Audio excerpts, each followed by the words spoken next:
Channel special classes math and physics में। दोस्तों आज हम क्लास 12th की फिजिक्स और उसका लेसन है वैद्युत चालन, इलेक्ट्रिक कंडक्शन, इसके बारे में चर्चा करेंगे। इसमें विस्तृत आपको जानकारी देंगे। इसमें जो पॉइंट आज हम चर्चा करने जा रहे हैं वो 10 पॉइंट हैं। उनको पहले हम आपको बता दे रहे हैं कौन कौन से पॉइंट हैं, उसके बाद उनके बारे में हम आपको बताएंगे। पहला पॉइंट है हमारा वैद्युत धारा, इलेक्ट्रिक करंट। इलेक्ट्रिक करंट क्या होती है, राइट? देखिए, अगर कोई हमारे पास कोई चालक है, कोई तार है या कोई परिपथ है, तो जब उसमें आवेश जाता है, आवेश फ्लो होता है, तो आवेश के फ्लो होने को ही हम करंट कहते हैं। आवेश 1 सेकंड में जितना जाता है उसकी उस क्वांटिटी को ही हम करंट कहते हैं। देखिए दोस्तों, करंट को हम आई से लिखते हैं। आई बराबर होता है Q अपॉन T, राइट? अब यहां से इसके हम डेफिनेशन बनाएंगे। करंट क्या है? किसी भी परिपथ में अगर कुछ अपॉन में लिखा है उसे बोलते हैं एकांक, यूनिट। अपॉन में टाइम है तो एकांक टाइम यानी कि यूनिट टाइम यानी कि एकांक समय। तो वैद्युत धारा क्या होगी? किसी भी परिपथ में एकांक समय में प्रवाहित आवेश को वैद्युत धारा कहते हैं। इसे आई से प्रदर्शित करते हैं। I equal to Q by T। इसकी यूनिट दोस्तों, एक चीज हमने आपको पहले भी बताया था, आज फिर हम आपको बता रहे हैं। आप फार्मूला याद करिए, फार्मूला याद रहेगा, उससे आप उसके डेफिनेशन बना लेंगे, उसकी आप यूनिट निकाल लेंगे और उसके न्यूमेरिकल हल कर लेंगे। देखिए, आई इक्वल टू होता है Q अपॉन T। क्यू क्या है? चार्ज, और चार्ज की यूनिट क्या होती है? कूलाम। तो ऊपर आ गया कूलाम और नीचे समय की यूनिट क्या होती है? सेकेंड। तो इसकी यूनिट आ गई कूलाम पर सेकेंड, या इसी की दूसरी यूनिट होती है, इसको याद कर लीजिए, एम्पियर। ओके दोस्तों, तो पहला पॉइंट हमारा था वैद्युत धारा, इलेक्ट्रिक करंट। ये आपको समझ में आ गया। ये कैसी क्वांटिटी है? ये अदिश राशि है। अदिश राशि क्या होती है? स्केलर क्वांटिटी, जिसमें सिर्फ परिमाण होता है, मैग्नीट्यूड होता है, डायरेक्शन नहीं होता है। अगर करंट में डायरेक्शन होती तो देखिए क्या होता। अब आप जानते हैं कि आपके घर में एक साथ बहुत सारे ऑपरेटर लगे हुए हैं, बहुत सारे बल्ब लगे हुए हैं, पंखे लगे हुए हैं और सारे इलेक्ट्रिक इंस्ट्रूमेंट लगे हुए हैं। अगर करंट की एक डायरेक्शन होती तो वो एक इंस्ट्रूमेंट में जाती और दूसरे में नहीं जाती, राइट? मेरी बात समझ रहे हैं? लेकिन ऐसा होता नहीं है, सभी में जाती है। तो इससे हम क्या निष्कर्ष निकालते हैं कि वैद्युत धारा क्या है? एक अदिश राशि है। जैसे आपको एक हम डायग्राम के माध्यम से बताना चाहेंगे। देखिए, करंट आ रही है 5 एम्पियर की, यहाँ से हमने 2 अलग अलग सर्किट जोड़ लिए, तो करंट इधर और इधर दोनों जा रही है। इधर 3 एम्पियर की जा रही है तो इधर 2 एम्पियर की जा रही है, राइट? यानी कि जितनी करंट आ रही है, करंट का जितना परिमाण है, मैग्नीट्यूड है, वैल्यू वही है, लेकिन इसमें डायरेक्शन कोई नहीं है, राइट? तो दोस्तों, पहली बात आपको समझ में आ गई, वैद्युत धारा क्या है, उसकी यूनिट क्या है, उसका फार्मूला क्या है, ये राशि कैसी है। ओके, अब हम दूसरे पॉइंट की तरफ आते हैं। हमारा दूसरा पॉइंट है धारा घनत्व। धारा घनत्व क्या होता है? Current density. देखिए दोस्तों, अभी हमने आपको बताया था कि किसी भी हमें फिजिकल क्वांटिटी की डेफिनेशन निकालनी है तो उसका हम फार्मूला याद करते हैं। देखिए, धारा घनत्व, करंट डेंसिटी क्या होती है? इसको हम लिखते हैं J से, और J इक्वल टू क्या होता है? I upon A। बहुत बात ध्यान से समझिए। धारा घनत्व, करंट डेंसिटी को हम J से लिखते हैं। J equal to I upon A। I क्या है? करंट, और A क्या है? एरिया, क्षेत्रफल। कोई चीज नीचे लिखी हो, अपॉन में लिखी हो, तो उसे बोलते हैं यूनिट। तो यूनिट एरिया में किसी भी सर्किट के, किसी भी तार के यूनिट एरिया में जो करंट जाती है उसे क्या कहते हैं? करंट डेंसिटी, धारा घनत्व। धारा घनत्व क्या है? किसी परिपथ के एकांक क्षेत्रफल में बहने वाली धारा को धारा घनत्व कहते हैं। फिर से सुनिए, बटे का मतलब एकांक, बटे में ए है, तो एकांक क्षेत्रफल में बहने वाली धारा को धारा घनत्व कहते हैं। इसे J से प्रदर्शित करते हैं। इसकी यूनिट क्या होगी? यहाँ से यूनिट निकालिए। I की क्या हो गई?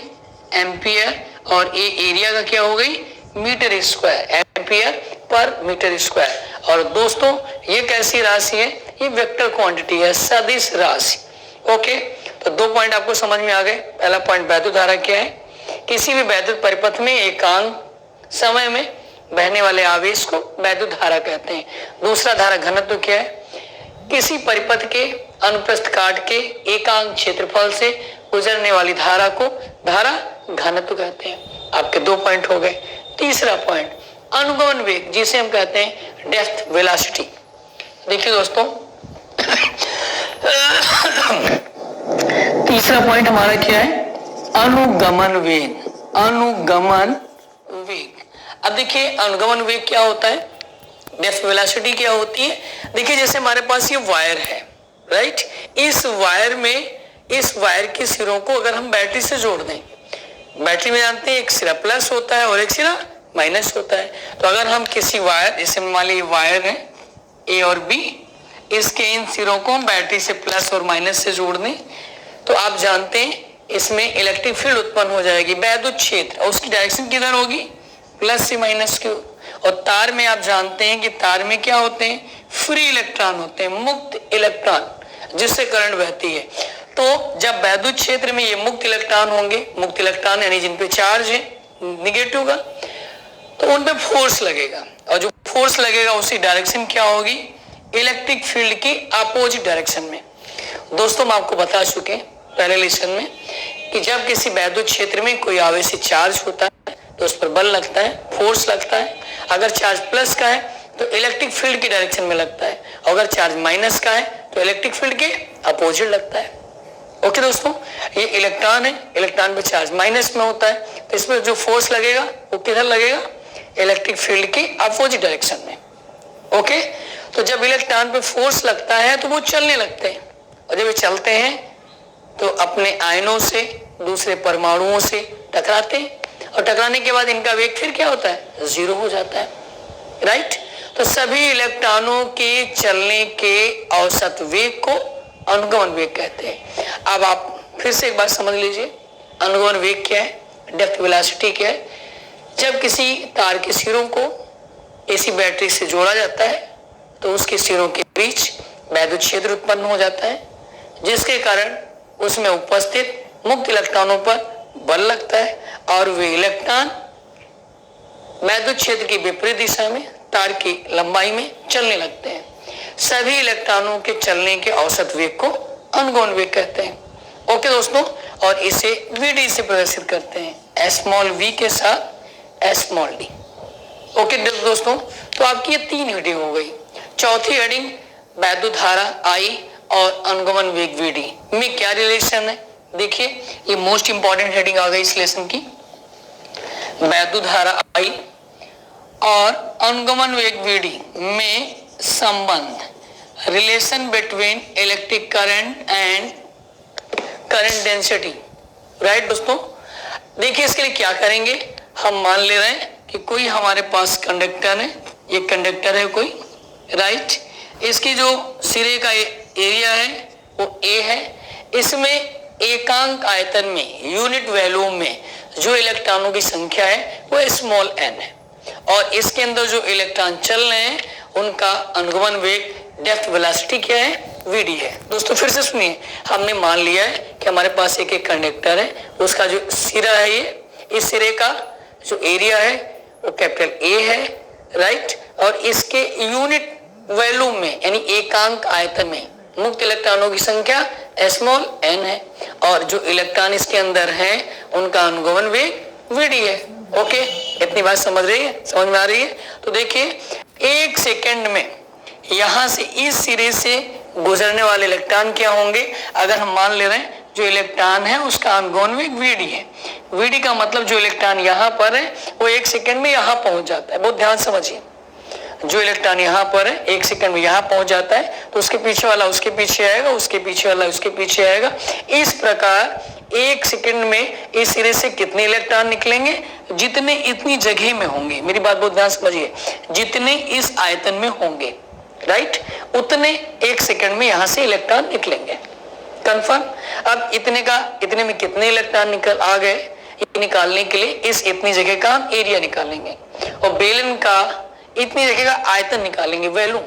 और बेलन का आयतन क्या होता है, आप लोगों ने 10th में पढ़ा है, pi R square H. Pi R square क्या है, आधार का क्षेत्रफल, बेस का एरिया, एंड एच क्या है, इसकी ऊंचाई। तो इसमें आधार का क्षेत्रफल क्या है, ए, और ऊंचाई क्या है, वीडी। तो इस जगह का आयतन क्या हुआ, ए इंटू वीडी, राइट। एकांक आयतन में मुक्त इलेक्ट्रॉनों की संख्या स्मॉल एन है, एकांक आयतन में। तो इतने आयतन में कितनी होगी, एन से इंटू हो जाएगा। तो हम इसमें लिखेंगे सिरे से 1 सेकेंड में गुजरने वाले इलेक्ट्रॉनों की संख्या। इस सिरे से 1 सेकेंड में कितने इलेक्ट्रॉन गुजरेंगे, इसकी संख्या। और इसकी संख्या के लिए हम क्या करेंगे, अभी हम आपको बता रहे थे, हमने मान रखा है कि इसका एरिया ए है, इसके एकांक आयतन में मुक्त इलेक्ट्रॉनों की संख्या एन है, और इलेक्ट्रॉनों का अनुगमन वेग वीडी है। तो 1 सेकेंड में यहां से यहां तक जितने इलेक्ट्रॉन होंगे वही इस जगह से, इस सिरे से गुजरेंगे। तो इतनी जगह में कितने आयतन होंगे, इसके लिए इसका आयतन निकालेंगे। इसका आयतन क्या होगा, आधार का क्षेत्रफल ए इंटू ऊंचाई वीडी, ये आयतन आ गया। और इसके एकांक आयतन में मुक्त इलेक्ट्रॉनों की संख्या कितनी है, एन। तो इस सिरे से 1 सेकेंड में गुजरने वाले, सिरे से 1 सेकेंड में गुजरने वाले इलेक्ट्रॉनों की संख्या बराबर एन ए वीडी। ओके दोस्तों, ये 1 सेकेंड की है। तो अगर 2 सेकेंड होगा तो इसका डबल हो जाएगा, 3 सेकेंड होगा तो इसका 3 गुना हो जाएगा। अगर 30 सेकेंड हो, सिरे से 30 सेकेंड में गुजरने वाले इलेक्ट्रॉनों की संख्या, तो इसमें टी से इंटू हो जाएगा, n A v d into t, कि टी सेकेंड में इतने इलेक्ट्रॉन गुजरते हैं। ओके दोस्तों, तो इसमें करंट कितनी बही, धारा कितनी बही, उस आई का मान हमें निकालना है। देखिए आई इक्वल टू, आप फार्मूला जानते हैं, आई इक्वल टू, भी हमने आपको बताया था, Q अपॉन टी। और Q निकालने का फार्मूला क्या होता है, एन अपॉन टी। Q निकालने का फार्मूला एन अपॉन में टी, ऐसे आगे। एन क्या है, टी सेकेंड में गुजरने वाले इलेक्ट्रॉनों की संख्या। और टी सेकेंड में कितने इलेक्ट्रॉन गुजर रहे थे, ये हमने नीचे निकाल रखा है। तो आई इक्वल टू एन ई एक वी डी इंटू टी, और इंटू में क्या आया, ई, और अपॉन में क्या आया, टी। तो टी से टी क्या हुआ, कैंसिल हो गया। तो फार्मूला क्या आया, आई बराबर n e A v d, n A v d into t था, राइट। ये जो n यहाँ पे, ये n की value n A v d t, n A d d t, ये ई नहीं था, राइट, ये ई था, तो आ जाएगा n e A v d. Okay दोस्तों, तो ये हमारा आई और वी डी में क्या आया, रिलेशन आ गया। बात समझ में आ रही है, लेसन समझ में आ रहा है। बहुत ही मोस्ट इंपॉर्टेंट लेसन है, छोटी छोटी बातें जो आपको ध्यान रखना है, इंपॉर्टेंट है बोर्ड के लिए। तो आपकी अभी तक हमने 4 हेडिंग बता दी। 5वीं हेडिंग क्या होती है, वैद्युत प्रतिरोध, जिसे हम इंग्लिश में कहते हैं इलेक्ट्रिक रेजिस्टेंस। देखिए अगला पॉइंट, अगला पॉइंट है वैद्युत प्रतिरोध। वैद्युत प्रतिरोध, वैद्युत प्रतिरोध जिसे इंग्लिश में क्या कहते हैं, इलेक्ट्रिक रेजिस्टेंस। अब देखिए वैद्युत प्रतिरोध क्या होता है, फिर इसके लिए आप फार्मूला याद रखिए। वैद्युत प्रतिरोध, किसी भी धातु का वैद्युत प्रतिरोध R बराबर होता है V अपॉन I, अर्थात किसी तार के सिरों पर लगाया गया विभव और उसमें बहने वाली धारा के अनुपात को उसका वैद्युत प्रतिरोध कहते हैं। फिर से सुनिए, किसी तार के सिरों पर लगाया गया विभव, V का मतलब विभव, और उसमें बहने वाली धारा के अनुपात को उसका क्या कहते हैं, वैद्युत प्रतिरोध कहते हैं। और इसकी यूनिट क्या होती है, ओम होती है, और दूसरी यूनिट क्या होगी, वोल्ट पर सेकेंड। इसकी एक यूनिट होगी वोल्ट पर सेकेंड, और दूसरी यूनिट क्या होगी, ओम। ये इसका सिंबल है ओम का। ओके दोस्तों, तो आपको वैद्युत प्रतिरोध भी समझ में आ गया, राइट। ये नंबर 5 था। नंबर 6 क्या है, ओम का नियम, मोस्ट इंपॉर्टेंट 2020। ओम का नियम क्या है, ये आपने 10th में ही पढ़ा होगा। ओम का नियम क्या है कि अगर कोई हमारे पास चालक है, जैसे हमने मान लिया कोई कंडक्टर है, इस कंडक्टर की भौतिक अवस्थाओं में कोई चेंज ना हो। भौतिक अवस्थाएं क्या है, भौतिक वो होता है जो हमें आंख से दिखता है या स्पर्श करने से पता चलता है, और रासायनिक वो होता है जो दिखता नहीं। तो भौतिक परिवर्तन ना हो। भौतिक परिवर्तन क्या है, इसकी लंबाई, इसकी मोटाई और इसका ताप। राइट। तो यदि किसी चालक की भौतिक अवस्थाओं में कोई परिवर्तन न हो तो इसके सिरों पर लगाया गया विभव इसमें बहने वाली धारा के अनुक्रमानुपाती होता है। अर्थात जैसे जैसे विभव का मान बढ़ाएंगे वैसे वैसे इसकी धारा का मान भी क्या होगा, बढ़ेगा। देखिए अगला पॉइंट आपका है ओम्स लॉ, ओम का नियम, ओम का नियम। और ओम का नियम क्या याद रखना है, किसी चालक तार की सिरों पर लगाया गया विभव उसमें बहने वाली धारा के अनुक्रमानुपाती होता है। V अनुक्रमानुपाती I। फिजिक्स में आप जानते हैं अनुक्रमानुपाती का निशान हटाते हैं बराबर आता है, नियतांक आता है R इंटू I। इसी R को ही क्या कहते हैं, ओम नियतांक कहते हैं, राइट। इसी R को ही ओम नियतांक कहते हैं, ओके। और इसे इसी धातु का वैद्युत प्रतिरोध भी कहते हैं। अब देखिए इसके लिए अगर हम ग्राफ खींचें V और I के मानों का, देखिए V के मान हम लेते जाएं, I का मान जो मिलता जाएगा, दोनों के बीच में ग्राफ खींचें तो एक सीधी लाइन आती है। ये इंपॉर्टेंट है, अगर सीधी लाइन नहीं आएगी तो इसका मतलब वो ओम के नियम का पालन नहीं करता है। मेरी बात समझ रहे हैं? तो ये आपका ओम्स लॉ हो गया। अब इसी में हम अगला आते हैं, हमारा 7वां पॉइंट है विशिष्ट प्रतिरोध, मोस्ट इंपॉर्टेंट। विशिष्ट प्रतिरोध क्या है, देखिए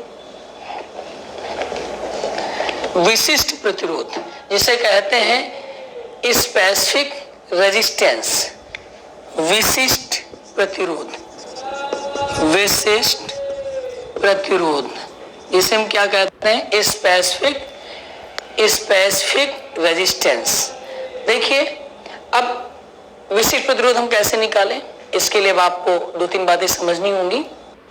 जैसे जो आपका रेजिस्टेंस होता है, R होता है, ये लंबाई के अनुक्रमानुपाती होता है कि अगर लंबाई हम बढ़ाते जाएं तो उसका प्रतिरोध भी क्या होता है, बढ़ता जाता है। दूसरी बात, अगर हम क्षेत्रफल बढ़ाते जाएं तो प्रतिरोध क्या होता है, घटता है। यानी कि प्रतिरोध क्षेत्रफल के व्युत्क्रमानुपाती होता है। तार जितना पतला करते जाएंगे उसका प्रतिरोध उतना बढ़ता जाएगा, और तार जितना मोटा करते जाएंगे, इसकी मोटाई बढ़ाते जाएंगे, उसका प्रतिरोध उतना कम होता जाएगा। यानी कि प्रतिरोध एरिया के व्युत्क्रमानुपाती होता है, इनवर्सली प्रोपोर्शनल होता है। अब देखिए अगर इन दोनों को मिला दें तो R अनुक्रमानुपाती L/A। आप फिजिक्स में जानते हैं ये अनुक्रमानुपाती का निशान हटाते हैं, ये अनुक्रमानुपाती का निशान हटाते हैं तो एक कांस्टेंट आता है, और देखिए इसमें कांस्टेंट क्या आता है, रो आता है। तो R = रो L/A। ओके दोस्तों, अब रो की वैल्यू निकालेंगे तो देखिए क्या आएगा, रो RA/L। ये हमारा फार्मूला आ गया। ओके, अब इससे हम डिफिनीशन निकालेंगे। इसकी डिफिनीशन कैसे निकलेगी, बहुत इंपॉर्टेंट है। इसकी यूनिट कैसे निकलेगी ये अब आप समझिए। देखिए ये R है, R क्या होता है, किसी भी चालक का वैद्युत प्रतिरोध, इसका मात्रक ओम। और ये क्या है, क्षेत्रफल, क्षेत्रफल का मात्रक मीटर स्क्वायर। L क्या है, लंबाई, लंबाई का मात्रक मीटर। तो अगर इसका हम मात्रक निकालें तो R का आ गया ओम, क्षेत्रफल का metre square upon metre. 1 metre क्या होगा, कैंसिल हो जाएगा, तो इसका मात्रक क्या आएगा, इसका मात्रक आएगा ओम मीटर, राइट। और इसकी डेफिनेशन क्या होगी, देखिए डेफिनेशन के लिए हम क्या करेंगे, इसके डेफिनेशन के लिए अब देखिए हमारे पास फार्मूला आया है रो बराबर RA/L। हम मान लेंगे, पुट कर लेंगे, माना L = 1 मीटर और A = 1 मीटर स्क्वायर। अभी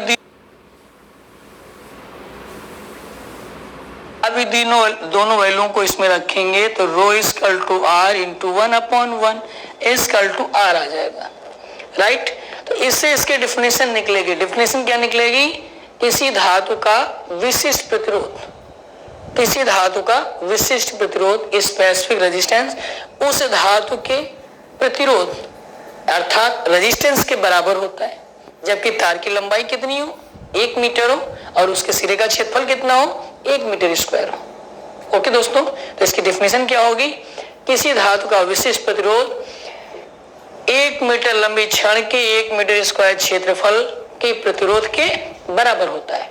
इसे हम कहते हैं विशिष्ट प्रतिरोध। ओके दोस्तों, अब इसी में अगली हेडिंग हमारी आती है विशिष्ट चालकता, स्पेसिफिक कंडक्टेंस। विशिष्ट चालकता क्या है? विशिष्ट प्रतिरोध के व्युत्क्रम को विशिष्ट चालकता कहते हैं। देखिए, विशिष्ट चालकता को हम किससे लिखते हैं? विशिष्ट चालकता होती है सिग्मा। विशिष्ट चालकता, विशिष्ट चालकता मतलब स्पेसिफिक कंडक्टेंस, इसे हम लिखते हैं सिग्मा से, और सिग्मा इक्वल टू होता है 1/ρ। इससे इसकी डेफिनेशन निकालिए। किसी धातु की विशिष्ट चालकता उस धातु के विशिष्ट प्रतिरोध के व्युत्क्रम के बराबर होती है, और इसकी यूनिट क्या होगी? जो उसकी यूनिट थी वो नीचे आएगी, ओम मीटर। तो इसकी यूनिट क्या आएगी? ओम की पावर -1 और मीटर की पावर -1। ओके दोस्तों, तो आपको ये विशिष्ट चालकता भी समझ में आ गई होगी। अगली हेडिंग है अनओमी परिपथ। अनओमी परिपथ क्या है? जैसा इसका नाम है, जो परिपथ ओम के नियम को पालन नहीं करते। अनओमी परिपथ, अनओमी परिपथ। अनओमी परिपथ क्या होते हैं? वे परिपथ जो ओम के नियम का पालन नहीं करते, उन्हें हम अनोमी परिपथ कहते हैं। और इसमें दो आते हैं, इंपॉर्टेंट है, याद रखना, एग्जाम में इसके एग्जाम्पल पूछे जाते हैं। नंबर 1 टार्च का बल्ब, और दूसरा डायोड वाल्व, डायोड वाल्व। तो ये दोनों पॉइंट याद रखिएगा। तो दोस्तों, आज हमने इस लेसन का आपको 70% आज समझा दिया। अब आप इसको समझिएगा, अच्छे से तैयार करिएगा। अगर इसमें कोई कंफ्यूजन है तो आप मुझे कमेंट करिएगा, मैं आपको दोबारा बताऊंगा। इसमें 30% और बचा है, तो हम कोशिश करेंगे कि आज ही 4-6 घंटे में आपको वो भी मिल जाएगा, तो पूरा लेसन आपका कंप्लीट हो जाएगा। फिर इसके आपको न्यूमेरिकल बताएंगे। दोस्तों, लास्ट में सिर्फ हम आपसे इतना कहना चाहेंगे कि अगर हमारा समझाया हुआ आपको समझ में आ रहा है, आपको फिजिक्स आने लगी है, तो आप हमारे चैनल को सब्सक्राइब करिए, अपने दोस्तों को शेयर करिए, हमारे वीडियो को लाइक करिए, और अधिक से अधिक अपने दोस्तों को हमारे चैनल से जोड़िए। तो ओके दोस्तों, आज के लिए सिर्फ इतना। Okay, thanks.